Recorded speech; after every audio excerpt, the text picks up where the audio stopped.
मनोगत व्यक्त केलं ते आमचे या परिसरामध्ये त्यांनी माझ्या थोरल्या भावासाठी भूमिका निभावली ते माननीय अशोक अण्णा तरटी साहेब, उपस्थित केंद्रीय शिक्षण मंत्रीचे राष्ट्रीय सल्लागार माननीय प्रकाश बेलवाडे, उपस्थित या कार्यक्रमामध्ये कर्नल बाबर साहेब, सुभाष फटके, बंडेपंत चौगुले, सुहास चौगुले, या शाळेचे मुख्याध्यापक तुकाराम कांबळे सर, आतिश कुमार देसाई, संजय गोरे, संतोष बेलवाडे, शैलेश नाईक, अरविंद मिसाळ, तानाजी नाईक, अर्जुन मिसाळ, अजित मगदूम, उपस्थित सौ उषा सुतार, युवराज कांबळे, सौ राष्ट्रीय परीख, स्मिता पाटील, सागर मोहिते, आमचे आयोगाचे प्रमुख कार्यकर्ते सूर्यकांत पाटील, उपस्थित सर्व शिक्षक, सर्व विद्यार्थी, सर्व ग्रामस्थ बंधू भगिनी आणि सर्व सहकारी, आज 3-4 गावामध्ये मला कार्यक्रम असल्यामुळं मला असं वाटतं बहिरेवाडी लोकांचा असा विचार असेल की प्रत्येक वेळी आम्हाला दुपारी 4-4:30ची वेळ का मिळते, तर मागच्या वेळी पण घटनला मी आलो, हीच वेळ मिळाली होती, योगायोग परत हीच वेळ मिळाली, तर त्याच्यामुळं मी आपली सगळ्यांची माफी मागतो. पण सुहास आणि आमच्या इकडच्या सगळ्या कार्यकर्त्यांचं मी अभिनंदन करतो की या दुपारच्या वेळेमध्ये आणि शेतामध्ये कामं असून तरी एवढ्या मोठ्या संख्येमध्ये लोक इथे येणं, त्यासाठी मी त्याचं अभिनंदन करतोय की एक चांगला कार्यक्रम आज तुम्ही सगळ्यांनी आज आयोजित केला. आणि ज्या गोष्टींचं आपण तो उद्घाटन केलं की प्राथमिक विद्या मंदिरच्या शाळा खुली असेल, सोलार हायमास्टचा विषय असेल, दलित वस्तीचा विषय असेल आणि प्लस प्राथमिक आपल्या यामध्ये आपण ई लर्निंग किट हे आपण दिलं. जिल्हा नियोजन समितीचे सदस्य झाल्यानंतर जेवढी काही निधी आली तर माझं त्याच्यामध्ये सगळ्यात जास्त लक्ष फक्त रस्ते आणि गटरी करण्याच्या पलीकडे जे आपल्या प्राथमिक शाळेमध्ये ज्या लोकांना निधी पाहिजे आहे त्याला मी जास्त लक्ष दिलं. कारण आता आपण जर बघितलं त्या प्रकाश बेलवाडे आहेत की आपल्या आता जिल्ह्यामध्ये जर मेरिट रँकिंगची मुलं बघितली ही 70% ग्रामीण भागातून आणि 30% महानगर क्षेत्रामधून असतील. आणि जी मेरिट मध्ये मुलं आणि मुली येतात, खरं म्हटलं तर ज्या शाळेमधून ते शिकून येतात त्यांचं कुठलंही प्रायव्हेट कोचिंग क्लासेस नाही. आता मी स्वतः इंग्लिश मिडियम शाळेत शिकलो, माझा मुलगा वेबग्योर मध्ये शिकतो. आता एवढी सगळी फी भरल्यानंतर त्याला मला प्रायव्हेट कोचिंग क्लासेस द्यावे लागतात ना. खरं म्हटलं तर एवढी सगळी फी दिल्यानंतर प्रायव्हेट कोचिंग क्लासेसची आवश्यकता लागायला नाही पाहिजे. आणि त्या मेरिट मध्ये जेव्हा ही मुलं येतात, हे कुठलेही कोचिंग क्लासेस न घेता मेरिट रँकिंग मध्ये येतात, तेव्हा इकडच्या ज्या शिक्षण क्षेत्र आहे त्यामध्ये आपण जसा हातभार लावायला पाहिजे. त्याच्यामधून आजीपुरी दुरुस्ती असेल, अशा बऱ्याच शाळा आपल्या या आजरा तालुक्यामध्ये आहेत, या जिल्हा परिषदेमध्ये आहेत की त्यांचं रिपेअरिंगचं काम करायला पाहिजे. जसं सोहळ्याला आपण निधी उपलब्ध करून दिली. आणि त्याच भागामधला एक विषय म्हणजे राजे विक्रमसिंह गाडगे फाउंडेशनच्या मार्फत आपण ई लर्निंग किट हे मोठ्या प्रमाणामध्ये देत आहे. आणि आताच परवा केंद्रीय मंत्री ज्योतिरादित्य सिंधिया जेव्हा आले होते त्यांना मी विनंती केली होती की आपला माझा मतदारसंघ आणि मतदारसंघानंतर पण जिल्ह्यामध्ये जेवढं शक्य आहे तेव्हा मला ई लर्निंग किट द्यायचं आहे. त्यांनी तातडीने स्टील अथॉरिटी ऑफ इंडियाला फोन केला आणि त्यांचं एक शिष्टमंडळ इथं भेट घेऊन गेली. त्यांना आम्ही एक पूर्ण शाळेचा प्रस्ताव दिला होता. त्याच्यातला प्राथमिक स्वरूपामध्ये त्यांनी 130 ई लर्निंग किटचा प्रस्ताव मंजूर करून दिलेला आहे. आणि त्याच्या माध्यमातून आज इथं आपण एक ई लर्निंग किट बसवलेला आहे. आणि आता हळूहळू मला प्रत्येक शाळेचा प्रस्ताव येतोय, या प्रत्येक शाळेला ई लर्निंग किट द्यायची. आता ते आचारसंहितेच्या आणि जेवढं शक्य आहे तेवढे ई लर्निंग किट्स आपण मुलांना पोहोचवले पाहिजे. कारण ग्रामीण भागामधल्या शिक्षणामध्ये आपण जेवढं हातभार लावलं पाहिजे त्याचं आपलं शाहू महाराजांचं वंशज म्हणून आणि कर्तृत्वातून आपण करणं ही काळाची गरज आहे.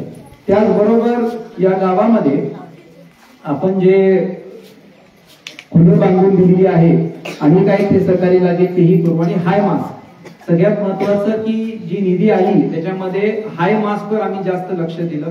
कारण अशा बऱ्याच एरिया आहेत जिथं संध्याकाळी महिलांना फिरणं अवघड होते, कारण तिथं लाईटची सुविधा नाही. आणि त्याच्यामुळं टोटल आपण एक 20-30 हाय मास्क आणले होते. त्याच्यामध्ये आता या गावामध्ये 2 उत्तूरमध्ये आपण उद्घाटन करतोय आणि 2 तिथं हाय मास्क आपण लावलेले आहेत. अशा ठिकाणी हाय मास्क लावले जिथं सगळ्यात महत्वाचं की तिथं लाईट आपण पोहोचू शकलो नाही, तिथं हाय मास्क पोहोचून दिवसभर ते चार्जिंग झाल्यानंतर संध्याकाळ झाल्यानंतर automatic high mast light he on होते. अशा नवीन नवीन उपक्रम आपण इथं करतोय. जिल्हा नियोजन असेल या निधीतून आरोग्यासाठी पण आपण प्रचंड प्रयत्न केला. अण्णा मी आपल्याला सांगतो, गडिंग्लज तालुक्यामध्ये अत्या गाव, त्या गावामध्ये आपण आरोग्य केंद्रासाठी निधी दिली. मी खरं सांगू, तिथं आरोग्य केंद्र आहे, पण एवढ्या वर्षामध्ये त्या आरोग्य केंद्रामध्ये महिलांचं शौचालय नाही. विचार करा, म्हणजे एका आरोग्य केंद्रामध्ये, पुरुषांचा विषय वेगळा आहे, एका आरोग्य केंद्रामध्ये जर महिलांचं शौचालयच नसेल तर काय हाल होत असतील महिलांचे, हे आपण विचार पण करू शकत नाही. आणि मी तुम्हाला सांगतो, पहिली निधी जी आणली तर त्या आरोग्य केंद्रामध्ये मी शौचालय बांधायचं पहिलं काम तिथं मी केलंय, हे मी आवर्जून इथं उल्लेख करतो. असंच ह्या सगळ्या गोष्टी आपल्याला येत्या काळामध्ये करायच्या. आपल्या देशाचे लाडके पंतप्रधान माननीय नरेंद्र मोदी साहेबांनी ज्या प्रमाणामध्ये कामं केलेली आहेत, आता परवाच राम मंदिर बघायला जी ट्रेन कोल्हापूरकडून गेली, मला वाटतं उद्या सकाळी 10:30 वाजता ती ट्रेन येते. अण्णा आपल्याला सांगू, तिथं ती ट्रेन पोहोचल्यानंतर 1300 लोक इथून गेली. तिथं गेल्यापासून त्यांना स्वागत करून, त्यांना त्यांच्या राहण्याची सोय, त्यांना बसमध्ये बसून अर्ध्या तासामध्ये VIP सारखं राम मंदिरचं दर्शन करून घ्यायची उत्तर प्रदेशमध्ये सोय. आता सगळ्यांचे फोन मला येत आहेत की काय सोय करून दिली आहे. आता काय आपण काही केलंच नाही, आपण फक्त नावं द्यायचं काम केलंय, पण काय सोय त्यांनी केली. आणि इतक्या वर्षापासून आपल्या देशामध्ये राम मंदिर बघायचं फक्त आपण जे स्वप्न बघत होतो, ते आपल्या देशाचे पंतप्रधान माननीय नरेंद्र मोदी साहेबांनी केल्याबद्दल जाहीररित्याने आज त्यांचं अभिनंदन व्यक्त करणं माझं कर्तव्य आहे. आणि आज अशोकांना असतील, प्रकाश बेलवाडे असतील, यांनी नेहमी आपल्याला सगळ्यांना सहकार्य केले. अशोकांनी एक वक्तव्य केलं, त्यात मी दुरुस्ती करतो की मी काय अनुभव आणि त्यांच्यापेक्षा मोठं नाहीये. त्या सगळ्याच बाबीमध्ये नाही, त्यांनी मला नेहमी मार्गदर्शन केलेलं आहे. आणि प्रत्येक गोष्टीमध्ये मी अशोकांनाचं एक गोष्ट सांगतो की राजकारणामध्ये आता हे फार क्वचित झालंय की दिलेला शब्द पाळणं. मी आता, मला पण 7-8 वर्ष झाली राजकारणामध्ये, असं बरेच लोक मी बघितले की शब्द देतात आणि पाळत नाहीत, पण अण्णांनी दिलेला शब्द तो कडेपर्यंत जाऊन ते पाळणं. आणि या परिसरामध्ये माझ्यासाठी थोरल्या भावाची भूमिका त्यांनी निभावलेली आहे. आणि मी 100% सांगतो की लोकप्रतिनिधींचं संधी दिल्यानंतर अशोकांनी फक्त मागायचं आणि ते तिथं पुरवायचं काम मी असेल, तिथून प्रकाश आंबेडकर असतील, आम्ही दोघं कटिबद्ध आहोत, हे 100% मी आज आपल्याला सांगतो. प्रकाश बेलवाडेंचा पण इथं उल्लेख केला, आपण त्यांना जास्त युट्यूबवर बघितलं असेल. कुठंही अन्याय झाला तर प्रकाश बेलवाडेंनी आवाज उठवली. म्हणजे मला जे वाटतं, जेवढा मी कोणाला अंगावर घेतलं नाही त्याच्यापेक्षा जास्त प्रकाशनी काही लोकांना अंगावर घेतलं आणि स्पष्टपणे त्यांनी हे कार्य केलेलं आहे. आता आज बघा ना, आज केंद्रामध्ये प्रधान साहेबांवर त्यांचं कार्य चालू आहे आणि मोठ्या प्रमाणामध्ये काम चालू आहे. त्या अशा सगळ्या लोकांच्या आशीर्वादाने येत्या काळामध्ये आपल्याला या काम करायचं आहे. आणि मी आपल्याला सगळ्यांना एवढं सांगतो की आज कुठलंही संविधानिक पद नसताना जे काय काम करता येईल मी करू शकलोय. आपल्या लोकांचा आशीर्वाद आणि आपल्या लोकांची साथ पाहिजे. एक लोकप्रतिनिधी म्हणून येत्या काळामध्ये आपली सेवा करायची एक 5 वर्षाची संधी आपण सगळ्यांनी मला द्यावी, ही कळकळीची विनंती आज मी आपल्या सगळ्यांना करतोय. आणि येत्या काळामध्ये शाहू महाराजांचं फक्त मी जेव्हा म्हणतो की मी वारस आहे, तर कृतीतून त्यांचा वारसा चालवायची आपण सगळ्यांनी मला संधी द्यावी.